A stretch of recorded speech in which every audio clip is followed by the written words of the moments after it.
Hello everybody, I'm glad to be here. Today we are going to discuss about collective effects.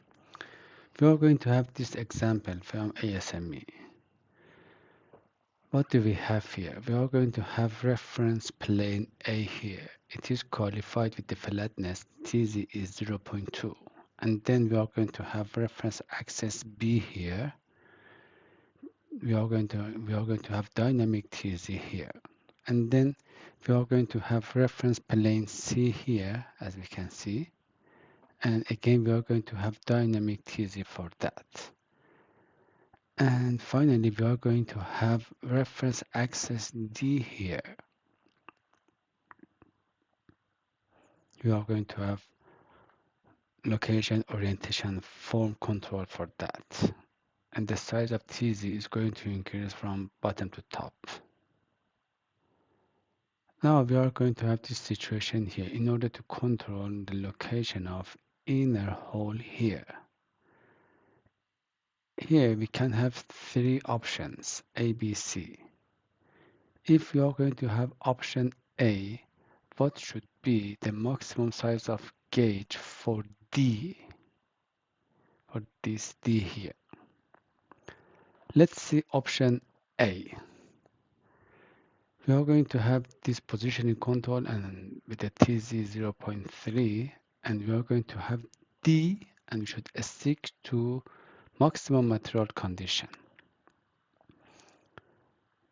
It means we should consider maximum material condition for D. It is 7.1, and also we have this straightness. We don't have any references here.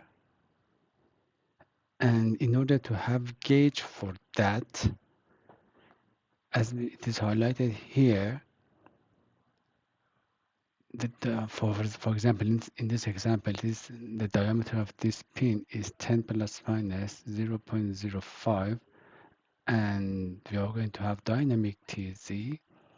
Here we can see for each cross section, the diameter of the pin should be in that interval. But here we have a straightness. The median line should be in the cylinder with the diameter of 0.003 for maximum material condition. The size of gauge should be constant. That's why we are going to have dynamic TZ. Let's back to this option 1. Here, it means for maximum material condition, it is 7.1. We are going to have MMC 0.1, and then this straightness, we are going to have summation of that here. It means the size of gauge for option A should be 7.2 to have this gauge around D in order to allocate the position of inner hole here when we are going to have this feature control frame, FCF, option A. Let me a little bit explain about that. In this example, here at top we are going to have this pin. The diameter is 10 plus minus 0.05 and the straightness is 0.03. Here, they're all listed in this table. It means the diameter of this pin should be in this interval, 9.95 to 10.05. We don't have any modifier here. At top, we can see at top left. It means the MMC is constant for all different diameter of the pin. But if we are going to have modifier MMC, what does it mean? It means for maximum material condition, we are going to have this TZ just for that. For the rest, we should calculate it. And it is highlighted here again, this table. When we have maximum material condition, the diameter should be 10.05. For this situation, we are going to have TZ 0.3. It means that virtual condition should be 10.08. That size of the gauge it should be. And then we are going to have the constant gauge, and then when we are going to have minus from the actual size of the pin diameter, we are going to have dynamic TZ. It is advantage of having modifier here as well. we can see we are going to have dynamic TZ, we are going to have more freedom, we don't need to have that much accurate machining, and also for controlling we are going to have a, let's say, gauge with a constant dimension. Let's back to the example. Here we discuss about option A. Let's see option B. We are going to have positioning with a TZ of 0.3 respect to A and D with the modifier M. When we have this M, what is the maximum material condition for D? It is 7.1. And then we should stick to A. We have the second line here, it is 0.2. The summation of these two is going to represent the size of gauge to control location of, let's say, this hole, the size of gauge around outer diameter. And again, for option C, we are going to have positioning and with the diameter of 0.3 respect to AB, and D, we have D with the modifier, it means 7.1, and we should stick to AB when we are going to have this modifier here. It means the top line here, we should have 7.1 plus 0.4. It's going to represent the size of gauge around this outer surface in order to allocate the position of this inner hole here. Let's go ahead here. Here again, I'm going to highlight it. We can see here, we have a straightness, we have this cylinder, this red cylinder, and then we are going to have perpendicularity, this green, and then positioning this yellow one. And here we are going to have another two gauge here.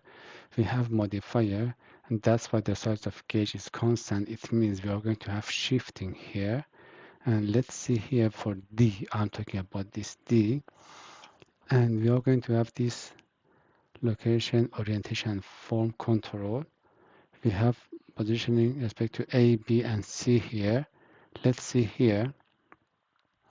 If we have C, we are going to have this one. If we don't have C, we should not consider this constraint here. And that's what I'm going to highlight here. Let's see this perpendicularity. In this example, at top, let me answer this. Oh, stop this. Yes. At top left, we are going to have this perpendicularity for this pin respect to A. A is here. We have TZ 0.2. We have modifier M here. It means this pin diameter should be between 10 to 12. And we have this maximum material condition. And then it means for this maximum diameter, we are going to have this TZ 0.2. It means this visual condition is 12.2. And then we are going to have the constant diameter of gauge here. That's why we are going to have dynamic tolerance zone, dynamic TZ for different diameter of the pin here. Another example is highlighted here. We are going to have the pin diameter between 9.4 and 9.5. And we are going to have this perpendicularity respect to A, and we have modifier. The same scenario. For each cross section, the pin diameter should be in that interval, 9.4 and 9.5. But for maximum material condition, we are going to have T is 0.3. It means we can calculate what should be the virtual condition, and then we can have this virtual condition to calculate the TZ for other diameter, as it is highlighted here. We are going to have a gauge with constant dimension or diameter. Here, let's see this example. We are going to have this pin here. We have positioning and perpendicularity control location and orientation with respect to A, B, C. A is this plane, reference plane is here, B is this plane, and C is here. As we know, for this pin diameter, the first step is it should be in this interval. For each cross section should be in that interval between 9.8 and 10.2, as it is highlighted here at top right. At bottom left, we have perpendicularity. We are going to investigate this perpendicularity. For each cross section, we are going to have this limitation 9.8, 10.2, and then we are going to have this 0.1. It means the size of gauge is 10.3. As it is highlighted here, we need to have the summation of this maximum size of the pin plus perpendicularity tolerance. And finally, for positioning, we are going to have this one. We have TZ 0.2 and we have this maximum material condition 10.2 and then plus 0.2, the size of gauge is 10.4 here. Again, the first example as it is highlighted here, yes, this one is going to repeat here. Again, it is from ASME. Here we don't have any modifier here. Let's see what happened. For option A, we are going to have positioning for this hole respect to D. What should be the maximum size of the gauge here? We are going to discuss about the maximum size of the gauge here, or maximum external boundary of datum B. What is the size of gauge here for this situation? For this, whenever we are going to consider the maximum material condition for that, we are going to talk about maximum material condition. It is 7.9 here, and then we need to have this straightness. For option B, we have this positioning respect to A and D. It means it is second line. Again, we talk about the maximum material condition 7.9 and this perpendicularity, this line, and tolerance for straightness. We have summation of all of them. We are going to have collective effects here. And for option C, when we are going to have this FCF, feature control frame, we are going to control the position of this hole respect to ABC, ABD. We don't have any modifier here. For maximum material condition, it is 7.9 here. And then we need to stick to this line. We are going to have A and B 0.6. And we don't have any reference here. We can have this one. This 0.1. It's going to represent the size of gauge whenever we are going to have this maximum material condition for this pin.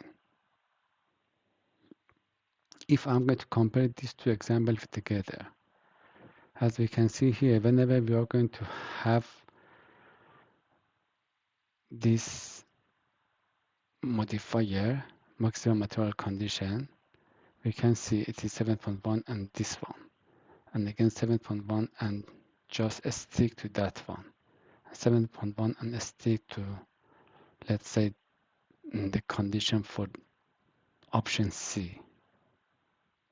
Maximum material condition and that TZ for that condition in order to find the size of the gauge for that pin in order to control the location of inner hole here. But here we have, let's say for first one we have maximum material condition plus this, and for second one we have A here, the same as here. In this FCF we have AA, we should stick this one and this one. Please keep in mind the size of TZ is going to increase from bottom to top here. Location, orientation, and form. For now, I would like to close this session. In coming session, I'm going to talk about needed tolerances for key seed, key, and key way. We are going to have several examples and talk about key. Thank you for today. I hope you enjoyed. See you next time.